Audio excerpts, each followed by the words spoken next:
इस रात को 1932 का खतियान देने जा रहा है।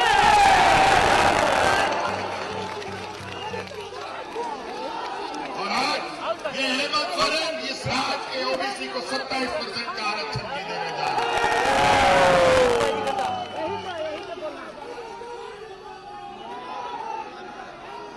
आज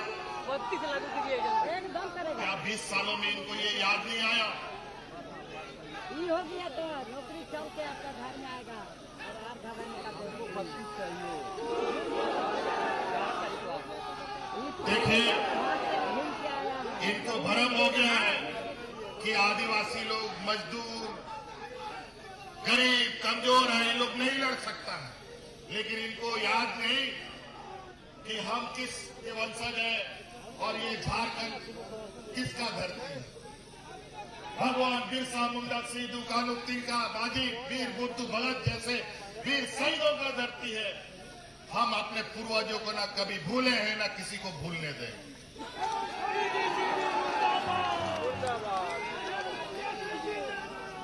इसलिए साथी, मजबूती से अब इनके राजनीतिक षड्यंत्र का जवाब हमें गांव से लेकर पंचायत से लेकर प्रखंड से लेकर जिला से लेकर पूरे राज्य तक पूरे मजबूती के साथ देना है। और इस तरीके से देना है, अभी ये लोग सुने हैं कि कल परसों धरना प्रदर्शन करेंगे। सुन के याद उनको पहचान कीजिए, कौन लोग धरना प्रदर्शन पे जाते हैं।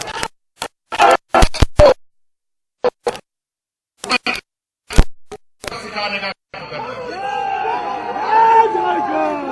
इसलिए साथी, आप लोग यहां आए, आप सब लोग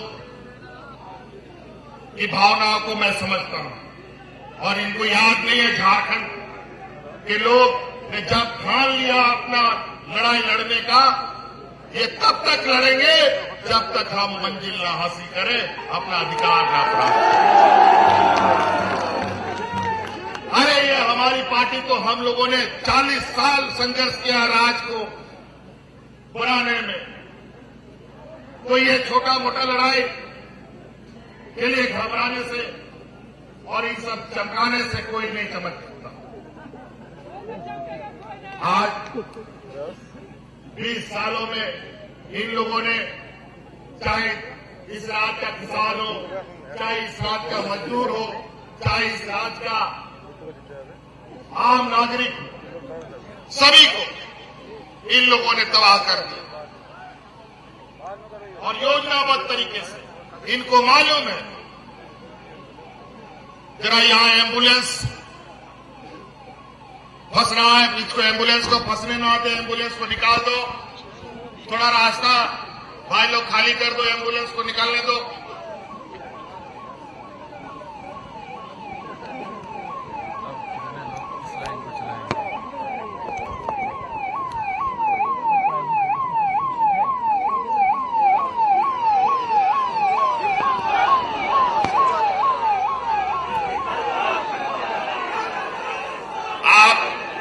हेमंत सोरेन को घबराने की जरूरत नहीं। हेमंत सोरेन को जब इस राज्य की जनता का आशीर्वाद है तो हम किसी भी लड़ाई को लड़ने के लिए तैयार हैं। अंजाम का हम चिंता नहीं करते।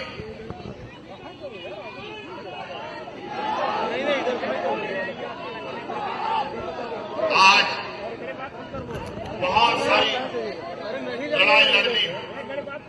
हमें राजनीतिक रूप से भी लड़ाई लड़ना है, कानूनी रूप से भी लड़ाई लड़ना है और इनके षड्यंत्रकारी चीजों से भी लड़ाई लड़ना है। इन लोगों ने किन प्रकार अपने राजनीतिक एजेंडे को फंसाने के, अमल करने के लिए इन लोगों ने जो हथियार बनाए, स्वतंत्र एजेंसी है, सीबीआई, ईडी स्वतंत्र एजेंसी है, हमें भी मालूम है कितना स्वतंत्र है आज के दिन। आज भारतीय जनता पार्टी के राज्यों में उनका कोई भी इनके पास जाए तो सब दूध का धुला हो जाता है, बाकी सब गंदा। आज पूरा देश का हालत वही इन लोगों ने कर रखा है। आज इसलिए इनकी हर एक चाल को समझना है। आज गरीबों के प्रति, आम नागरिकों के प्रति जो संवेदनाएं वर्तमान सरकार में, चाहे कर्मचारी लोग हो, चाहे आम नागरिक हो, बूढ़ा बुजुर्ग हो, नौजवान हो, आज यहाँ का आदिवासी दलित पिछड़ा नौजवान विदेशों में सरकारी पैसे से पढ़ाई कर रहा है। कभी नहीं हुआ कि इस राज्य में ये लोग नहीं चाहते कि यहाँ का नौजवान शिक्षित हो, बेहतर पढ़ाई कर सके। इसलिए साथी,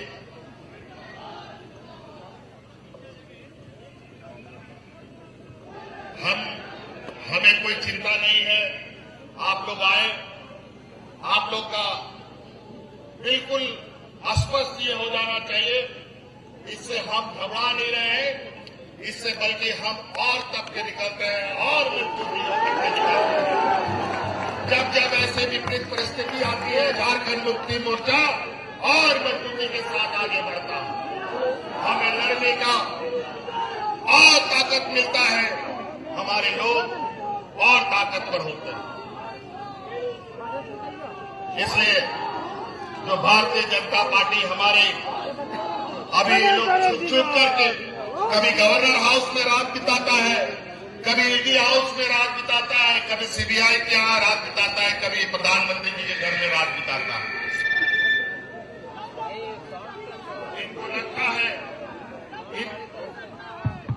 इनको लगता है कि हम जेल भरेंगे तो हम इनको डरा देंगे। अरे जेल भरने का अभियान अगर हम शुरू कर देंगे तो इतने लोग निकलेंगे कि जेल में जगह भी नहीं बचेगी आपकी बराबर का।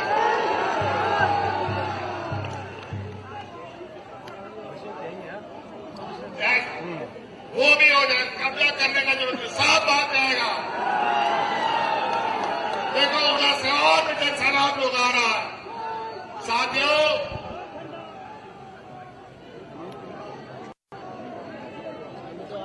अभी और कई सारे लोग बाहर आ रहे हैं और इनको लगता है कि हम लोग उपद्रव नहीं, अधिकार अगर जो छीनेगा तो उसको छोड़ेगा भी नहीं।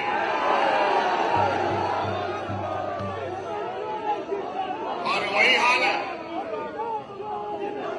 ये लोग अपना संवैधानिक संस्थाओं का दुरुपयोग कर कितने दिनों तक ये चलेगी, कितने दिनों तक राजनीतिक रोटी सीखेगी। अब इनकी राजनीतिक रोटी पकेगी नहीं, बल्कि जला देने के काम करना है। और अभी गुजरात में चुनाव होने वाला है।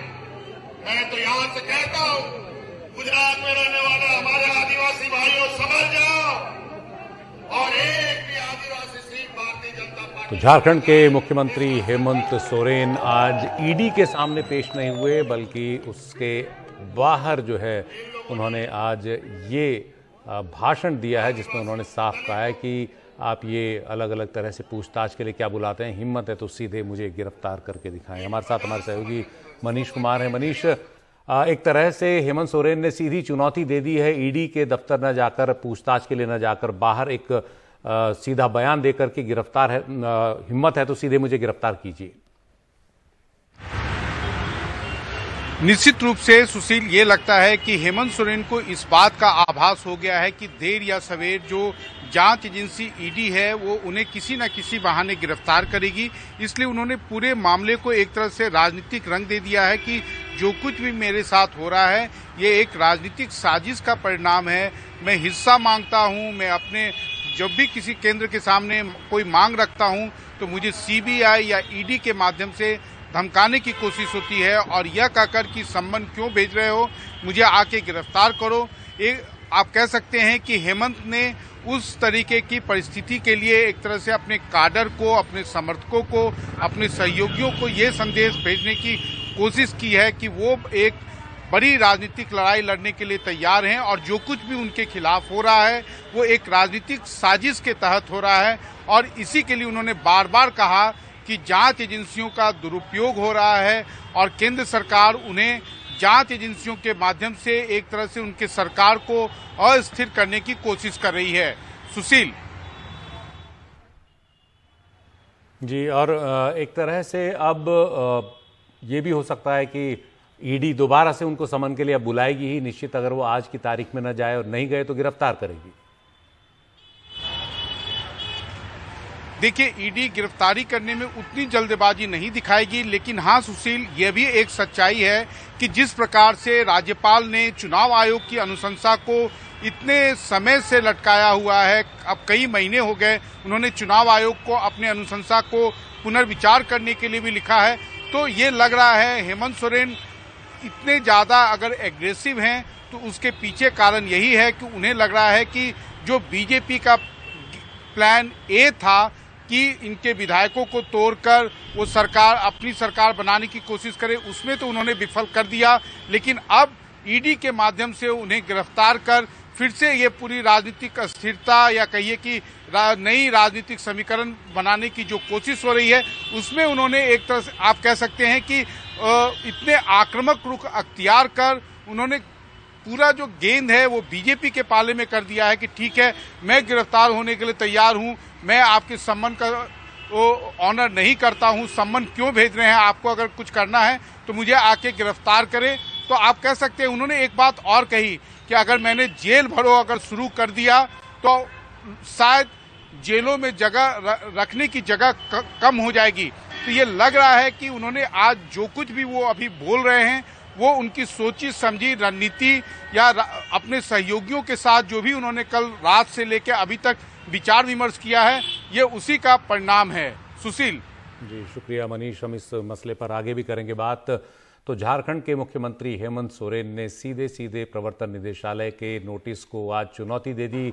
गए ही नहीं वो पूछताछ के लिए और उन्होंने साफ कहा कि अगर हिम्मत है तो मुझे गिरफ्तार करें। उन्होंने सीधे सीधे इस सब को बीजेपी की सियासी साजिश बताया, उन्हें और उनकी सरकार को परेशान करने की।